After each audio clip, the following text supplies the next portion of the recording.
So hello guys, let's discuss about crude oil COMEX levels. So there are two scenarios. First scenario, if we see price tag moving above $38.80, then we should aim for long position to the targets $39.85 and second target $40.40. And another scenario, if we see the price tag moving below the $38.80, then look further for downside with first target $38.15 and another target $37.60.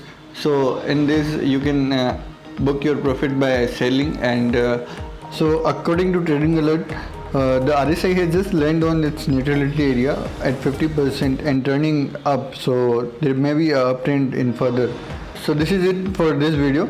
We'll meet in next video.